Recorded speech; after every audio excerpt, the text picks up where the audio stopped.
انہوں آزاد کشمیر کے صدر شاہ غلام قادر صاحب آپ کو یہاں حاجی رشید ہاؤس آمد پر خوش آمدید کہتے ہیں. آج پورا دن آپ کا کوٹلی میں مصروف ترین دن رہا اور یہاں پر جس گھر میں آج آپ تشریف لائے ہیں 2 ماہ قبل یہاں پر ایک بڑا سیاسی پروگرام کا انعقاد کیا گیا اور راجہ نصیر صاحب نے اس پروگرام میں خوشی میں آ کر اسی دن انہوں کو جو ہے نا ایک عہدہ بھی اناؤنس کیا اور اسی دن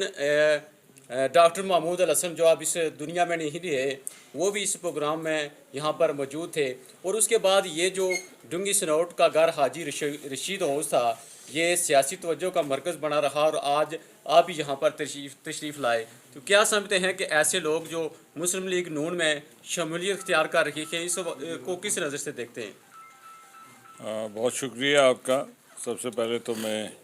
اپنے لیے اعزاز کی بات سمجھتا ہوں کہ حاجی رشید صاحب کے گھر انہوں نے دعوت دی اور ہم یہاں پہ پہنچے. حاجی رشید صاحب ہمارے پارٹی کے نائب صدر ہیں راجہ نصیر احمد خان صاحب. انہوں نے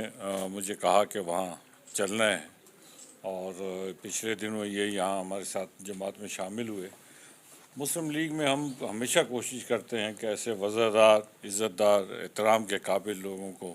ہم دعوت دیں اور انہوں نے ہماری دعوت قبول کی. تو آج میں ان کے پاس ان کو شکریہ ادا کرنے کے لیے حاضر ہوا ہوں, ان کو ویلکم کرنے کے لیے حاضر ہوا ہوں اور ہمیں امید ہے انشاءاللہ تعالی جو توقعات ان کو جماعت کے ساتھ ہیں وہ بھی ہم کوشش کریں گے کہ اس کو پورا کریں. جو ہماری توقعات ہیں انشاءاللہ تعالی وہ پوری کریں گے تو مل جل کے انشاءاللہ جماعت کی ترقی کے لیے, اس علاقے کی ترقی کے لیے, تعمیر و ترقی کے لیے, اس علاقے کے سیاسی فضا کو بہتر بنانے کے لیے ان کی جو خدمات ہیں اس سے ہم استفادہ کریں گے. پاکستان میں اس وقت مسلم لیگ نون کی طرف لوگوں کا جو رجحان ہے وہ بڑھ رہا ہے. کیا جو فروری میں الیکشن ہونے جا رہے ہیں اس کے جو اثرات ہیں آزاد کشمیر میں بھی اس کے اثرات مراتب ہوں گے؟ جی ضرور ہوں گے. ہم پاکستان میں انتخابات کی تیاری کر رہے ہیں. آزاد کشمیر سے بھی ہم بھرپور طریقے سے انشاءاللہ تعالی اس مہم میں حصہ لیں گے. پاکستان مسلم لیگ نون آزاد کشمیر جو ہے اس کا ہر کارکن, ہر عہدیدار, ہر ایم ایل اے, ہر جو ڈسٹرکٹ کونسل کا ممبر ہے, کوئی بلدیہ کا ممبر ہے, کوئی یونین کونسل کا ممبر ہے, کوئی چیئرمین ہے, وہ سب کے سب جو ہیں وہ انشاءاللہ تعالی پاکستان کے انتخابی مہم میں اپنے قائد کے سنگ ہوں گے اور پاکستان میں اپنی کامیابی کو یقینی بنائیں گے.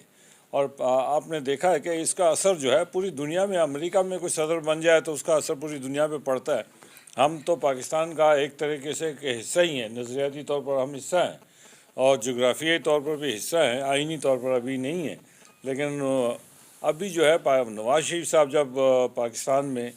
مسلم لیگ کی حکومت کی قیادت کریں گے تو جو ہمارے مشکلات ہیں یہاں پر, جو سیاسی مشکلات ہیں, جو انتظامی مشکلات ہیں اور جو آزاد کشمیر میں جس طرح تعمیر و ترقی جو ہے رک گئی تھی جب 2021 کے بعد, اس کو انشاءاللہ پھر ریوائیو کریں گے اور دوبارہ اس پہ انشاءاللہ تعالی عمل کریں گے. آزاد کشمیر میں اس وقت جو موجودہ حکومت ہے اس حوالے سے کیا کہیں گے؟ اور گزشتہ کئی ماہ سے آزاد کشمیر میں ایک تحریک چل رہی ہے, موجودہ جو وزیر اعظم ہے ابھی تک اس کے حوالے سے کوئی مثبت جو نتائج ہیں وہ بھی سامنے نہیں آ سکے اور اس وقت تمام جماعتوں کی مشترکہ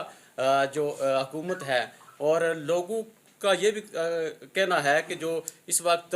وزیر ہیں ان کے پاس اختیارات نہیں ہیں, سارے جو اختیارات ہیں وہ وزیر اعظم صاحب نے اپنے پاس رکھے ہوئے ہیں. اس حوالے سے کیا کہیں گے؟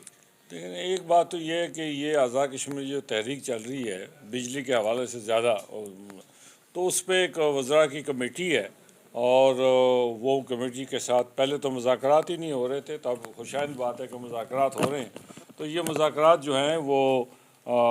کامیابی کی طرف جا رہے ہیں, تو اس لیے ابھی تھوڑا سا انتظار کر لیتے ہیں, 5-10 دنوں میں شاید اس کا کوئی نتیجہ نکل آئے گا. تو جہاں تک وزراء کے, اگر وزراء کے کوئی کہتا ہے کہ ان کے پاس اختیار نہیں ہے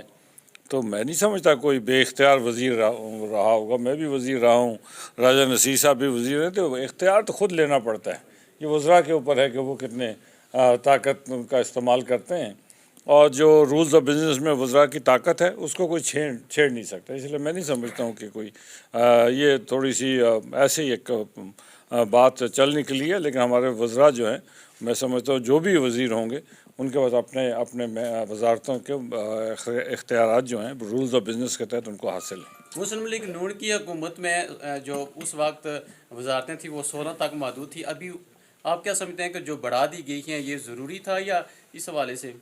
نہیں، بڑھانے اور اس کی بات نہیں، جب ہماری حکومت تھی اس وقت بھی ہم شاید 28 یا 29 وزراء تھے جب مسلم لیگ نون کی حکومت تھی،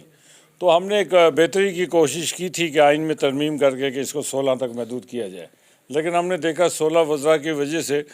2 سال میں 2 وزیر اعظم تبدیل ہوئے، تو وہ تجربہ جو ہے وہ کوئی کامیاب نہیں رہا۔ پاکستان کے آئین میں بھی کوئی پابندی نہیں ہے، دنیا کی کسی جمہوریت میں نہیں ہے،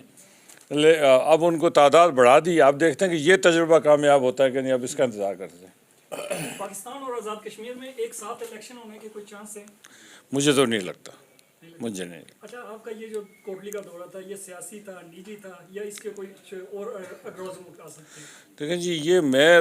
جو بھی سیاستدان ہے جب بھی کہیں جاتا ہے تو اس کا نجی دورہ کوئی رہتا نہیں ہے، اس کا سیاسی دورہ ہی ہوتا ہے۔ شاہ صاحب، آپ نے لاسٹ ٹائم یہ کنوکیشن ہوا تھا نون لیگ کا نواز شریف صاحب کے حوالے سے، تو وہاں آپ نے سٹیٹمنٹ دی تھی کہ حکومت سے نکلنے کا فیصلہ نواز شریف صاحب پاکستان آنے کے بعد کریں گے، تو کیا دیکھ رہے ہیں اس وقت لوگ بے آسرا ہیں، ترقی کا جو پہیہ تھا وہ بھی رکا ہوا ہے، کوئی کام نہیں ہو رہے لوگوں کے، تو لوگ اس وقت خوشحال نہیں ہیں، تو کیا مسلم لیگ نون آئندہ کی کوئی حکمت عملی طے کرے گی اس حکومت سے نکلنے کی؟ دیکھیں نا، میں نے یہ کہا تھا کہ جی حکومت میں رہنا ہے یا باہر نکلنا ہے، اس کا فیصلہ نواز شریف صاحب کے آنے پہ ہوگا۔ میں نے نکلنے کی بات نہیں کی تھی، میں نے کہا تھا دونوں چیزیں ہیں۔ حکومت کا کام ہے عوام کو سہولت دینا، اگر حکومت ایسی حکومت ہو جو عوام کو سہولت نہ دے سکے تو پھر وہ حکومت نہیں ہوتی، وہ اس کا کوئی اور نام دیا جا سکتا ہے۔ تو ابھی پاکستان کے الیکشنز کا انتخابی مہم شروع ہو رہی ہے اور ہم سارے اسی میں مصروف ہیں۔ اگلے چند دنوں میں میاں محمد نواز شریف صاحب کے ساتھ ہمارے جو مرکزی عہدیداران اور پارلیمانی پارٹی کی میٹنگ ہوگی، تو اس میں تمام موضوعات پہ گفتگو ہوگی اور اس کے بعد پالیسی بنائیں گے کہ ہم نے کیا یہ جو ترجمان ہیں اس وقت حکومت کے، انہوں نے فاروق حیدر جو سابق وزیر اعظم ہیں، آپ کے پارٹی کے سابق ہیڈ بھی رہے ہیں، ان کو کافی تنقید کا نشانہ بنایا اور انہوں نے کہا کہ مچھلی اس وقت تیلاب کے اندر نہیں ہے اور تڑپ رہی ہے۔ تو انہوں نے جو سٹیٹمنٹ دی تھی کہ بیساکھیوں کے اوپر حکومت ہے، اس حوالے سے جو ماجد خان نے بیان دیا، کیا کہنا چاہتے ہیں ایز اے پارٹی عہدیدار، چونکہ وہ لیگی رہنما بھی ہیں فاروق حیدر صاحب صدر رہے مسلم لیگ کے، میں ان کے ساتھ جنرل سیکرٹری رہا ہوں، قابل احترام ہے، اور انہوں نے بھی اپنی طرف سے اسٹیٹمنٹ دی ہے اور ماجد خان نے بھی اپنی طرف سے اسٹیٹمنٹ دی ہے، تو اس لیے یہ ایسی صورتحال پیدا نہیں ہونی چاہیے۔ کبھی بھی آزاد کشمیر میں احترام کا ایک رشتہ ہے، ہمیشہ سیاست میں رہا ہے، اور یہ احترام کا رشتہ جو ہے وہ برقرار رہنا چاہیے، اور بہت ساری باتیں ہم نے بغیر پریس کو اور میڈیا کو بتائے کچھ چیزیں کی ہیں، تو اس کے بعد آپ نے دیکھا ہوگا کہ ابھی تک اس کے بعد بہت ساری چیزیں جو ہیں وہ رک گئی ہیں، تو جو خوش آئند بات